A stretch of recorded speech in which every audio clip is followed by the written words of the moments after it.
Hello ಗೆಳೆಯರೆ, welcome to S S ಪಿಚಿನ್ Kannada channel. ಈ ಒಂದು ವಿಡಿಯೋದಲ್ಲಿ ಗ್ರಂಥಾಲಯಗಳ ಮಹತ್ವದ ಕುರಿತಾಗಿ ಪ್ರಬಂಧ ನೋಡ್ತಾ ಇದ್ದೀವಿ. ಈ ಒಂದು ಪ್ರಬಂಧದಲ್ಲಿ ಪೀಠಿಕೆ, ವಿವರಣೆ, ಉಪಸಂಹಾರ ನೋಡ್ತಾ ಇದ್ದೀವಿ. ಇಷ್ಟು ಬರೆದ ಪೂರ್ಣಾಂಕ ಬರುತ್ತಾ? ಇಲ್ಲ.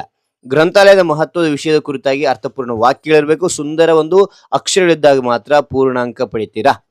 ಓಕೆನಾ? ರೈಟ್. ಹಾಗಾದ್ರೆ ಪೀಠಿಕೆಯೊಂದು ಪ್ರಾರಂಭ ಮಾಡ್ತಾ ನೋಡುವ. ಓಕೆ, ಪೀಠಿಕೆ ನೋಡಿ. ಗ್ರಂಥಾಲಯವು ಜ್ಞಾನದ ಭಂಡಾರವಾಗಿದ್ದು ಮಾನವ ಸಮಾಜದ ಭೌತಿಕ, ಸಾಂಸ್ಕೃತಿಕ ಮತ್ತು ಶೈಕ್ಷಣಿಕ ಪ್ರಗತಿಗೆ ಪ್ರಮುಖ ಕೊಡುಗೆ ನೀಡುತ್ತದೆ. ಇದು ಕೇವಲ ಪುಸ್ತಕಗಳ ಸಂಗ್ರಹವಷ್ಟೇ ಅಲ್ಲ, ಆಲೋಚನೆಗಳು, ಸಂಶೋಧನೆ ಮತ್ತು ಸೃಜನಶೀಲತೆಯ ಕೇಂದ್ರವಾಗಿದೆ.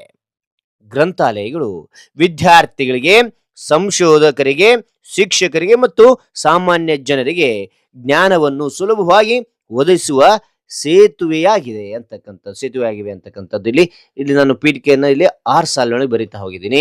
ನೀವು ಹೆಚ್ಚಿನ ಒಂದು ಟೈಮ್ ಇದ್ರೆ, ಮಾಹಿತಿ ಗೊತ್ತಿದ್ರೆ 6 ಅಥವಾ 7 ಸಾಲಿನೊಳಗೆ ಬರೀತಾ ಹೋಗ್ಬೋದು. ಓಕೆನಾ? ಹಾಗಾದ್ರೆ ಒಂದು ಮಾಹಿತಿ ಅಂತಕ್ಕಂಥ ಇಷ್ಟು ಆಯ್ತು. ಇಷ್ಟವಾದ್ರೆ ಒಂದು ಲೈಕ್ ಅನೇಕ ವಿಡಿಯೋದಲ್ಲಿ ಪ್ರೋತ್ಸಾಹ ತುಂಬ ಸಿಗುತ್ತೆ. ಇನ್ನೊಬ್ರು ಶೇರ್ ಸಾಧ್ಯ. ಇಂಥ ಅನೇಕ ವಿಡಿಯೋಗಳು ಸಬ್ಸ್ಕ್ರೈಬ್ ಆಗಿ. ಹಾಗೇನೆ ಇಂಥ ಒಂದು ಯಾವ ಪ್ರಬಂಧ ಬೇಕಂತೇಳಿ ಕೌನ್ಸಿಲಿಂಗ್ ಕಾಮೆಂಟ್ ಮಾಡಿ. ಆ ವಿಷಯದ ಕುರಿತಾಗಿ ಪ್ರಬಂಧ ಮಾಡಲು ಪ್ರಯತ್ನ ಮಾಡ್ತೇನೆ ಅಂತ ಹೇಳ್ತಾ ವಿವರಣೆ ನೋಡ್ತಾ ಹೋಗೋಣ. ಎಸ್, ಗ್ರಂಥಾಲಯಗಳು ಸಮಾಜದ ವಿವಿಧ ಕ್ಷೇತ್ರಗಳಲ್ಲಿ ಮಹತ್ವದ ಪಾತ್ರವನ್ನು ವಹಿಸುತ್ತವೆ. ಇವುಗಳ ಪ್ರಾಮುಖ್ಯತೆ ಕೆಳಗಿನಂತೆ ವಿವರಿಸಬಹುದು ಅಂತೇಳಿ ನಿಮಗೆ ಪಾಯಿಂಟ್ ವೈಸ್ ನಾನು ತಿಳಿಸ್ತಾ ಹೋಗಿದ್ದೇನೆ. ಪಾಯಿಂಟ್ ವೈಸ್ ಬರೆದಾಗ ನೀವು ನೆನಪಿಡ್ಲಿಕ್ಕೆ ಸಾಧ್ಯ. ಅದೇ ರೀತಿಯಾಗಿ ಏನಾಗುತ್ತೆ ಅಂತಂದ್ರೆ ಈಸಿಯಾಗಿ ಮಾರ್ಕ್ಸ್ ಪಡಲಿಕ್ಕೆ ಸಾಧ್ಯ. ಓಕೆನಾ? ಮೊದಲನೇ ಪಾಯಿಂಟ್, ಜ್ಞಾನದ ಭಂಡಾರ ಅಂತಕ್ಕಂಥದ್ದು. ಗ್ರಂಥಾಲಯಗಳು ಪುಸ್ತಕಗಳು, ನಿಯತಕಾಲಿಕೆಗಳು, ಸಂಶೋಧನಾ ಲೇಖನಗಳು ಮತ್ತು ಇತರ ಜ್ಞಾನ ಸಂಪನ್ಮೂಲಗಳು ಒದಗಿಸುತ್ತವೆ ಅಂತಕ್ಕಂಥ ನೋಡ್ತೇವೆ.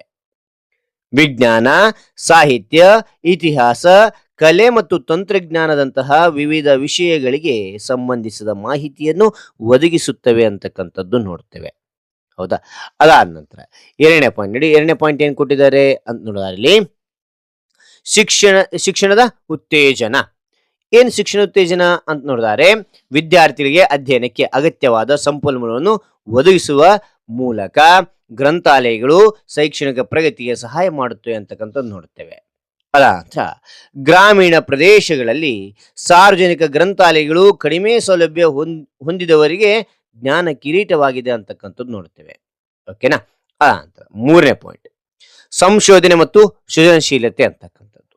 ಸಂಶೋಧಕರು ಮತ್ತು ವಿದ್ವಾಂಸರಿಗೆ ಗ್ರಂಥಾಲಯಗಳು ಅಪರಿಮಿತ ಮಾಹಿತಿಯನ್ನು ಒದಗಿಸುತ್ತವೆ. ಇದರಿಂದ ಹೊಸ ಆವಿಷ್ಕಾರಗಳು ಮತ್ತು ಸಂಶೋಧನೆಗಳು ಸಾಧ್ಯವಾಗುತ್ತವೆ ಅಂತಕ್ಕಂಥ ನೋಡ್ತೇವೆ. ಲೇಖಕ, ಕವಿಗಳು ಮತ್ತು ಕಲಾವಿದರಿಗೆ ಸ್ಫೂರ್ತಿಯ ಮೂಲವಾಗಿವೆ ಅಂತಕ್ಕಂಥ ನೋಡ್ತೇವೆ. ಯಾವುದು ಅಂದ್ರೆ ಗ್ರಂಥಾಲಯ ಅಂತಕ್ಕಂಥದ್ದು. ಓಕೆ, ಅಂದ್ರೆ ಇಲ್ಲಿ 4ನೇ ಪಾಯಿಂಟ್ ಇದೆ. ಏನ್ ಕೊಟ್ಟಿದ್ದಾರೆ 4ನೇ ಪಾಯಿಂಟ್ ಅಂದ್ರೆ ಡಿಜಿಟಲ್ ಗ್ರಂಥಾಲಯಗಳು ಏರಿಕೆ ಅಂತಕ್ಕಂಥದ್ದು. ಆಧುನಿಕ ತಂತ್ರಜ್ಞಾನದೊಂದಿಗೆ ಡಿಜಿಟಲ್ ಗ್ರಂಥಾಲಯಗಳು ಈ ಪುಸ್ತಕಗಳು, ಆನ್ಲೈನ್ ಜರ್ನಲ್ಗಳು ಮತ್ತು ಡಾಟಾ ಬೇಸ್ಗಳ ಮೂಲಕ ಜ್ಞಾನವನ್ನು ಜಗತ್ತಿನಾದ್ಯಂತ ಲಭ್ಯವಾಗಿಸಿವೆ ಅಂತಕ್ಕಂಥ ನೋಡಿವೆ. ಓಕೆ, ಆ ನಂತರ ಇಂತಹ ಗ್ರಂಥಾಲಯಗಳು ದೂರದ ಓದಿಗರಿಗೂ ಸುಲಭವಾಗಿ ಪ್ರದೇಶವನ್ನು ಒದಗಿಸುತ್ತವೆ. ಓಕೆ, 5ನೇ ಪಾಯಿಂಟ್, ಸಾಮಾಜಿಕ ಸಮಾನತೆ.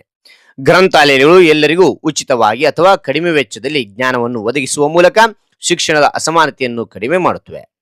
ಸಮಾಜದ ಎಲ್ಲಾ ವರ್ಗದ ಜನರಿಗೆ ಸಮಾನ ಅವಕಾಶಗಳನ್ನು ನೀಡುತ್ತವೆ ಅಂತಕ್ಕಂಥ ನೋಡಬಹುದು. 6ನೇ ಪಾಯಿಂಟ್, ಸಾಂಸ್ಕೃತಿಕ ಸಂರಕ್ಷಣೆ.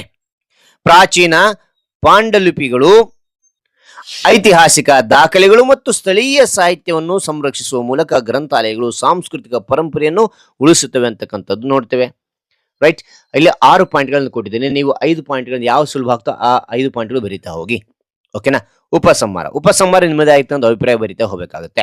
ಗ್ರಂಥಾಲಯಗಳು ಜ್ಞಾನದ ದೀಪಸ್ತಂಭಗಳಾಗಿದ್ದು ಸಮಾಜದ ಶೈಕ್ಷಣಿಕ, ಸಾಂಸ್ಕೃತಿಕ ಮತ್ತು ಭೌತಿಕ ಬೆಳವಣಿಗೆ ಅತ್ಯಗತ್ಯವಾಗಿವೆ.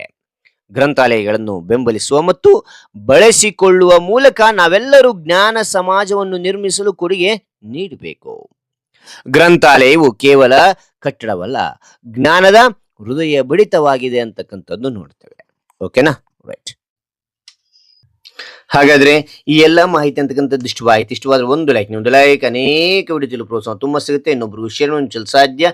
ಇಂಥ ಅನೇಕ ವಿಡಿಯೋ ಚಾನಲ್ ಸಬ್ಸ್ಕ್ರೈಬ್ ಆಗಿ. ಮತ್ತೊಂದು ಹೊಸ ವಿಷಯದೊಂದಿಗೆ ಮತ್ತೊಂದು ಹೊಸ ವಿಡಿಯೋದಿಂದ ಭೇಟಿ ಆಗ್ತೇನೆ. Thank you for watching. Bye ಮಕ್ಕಳೇ.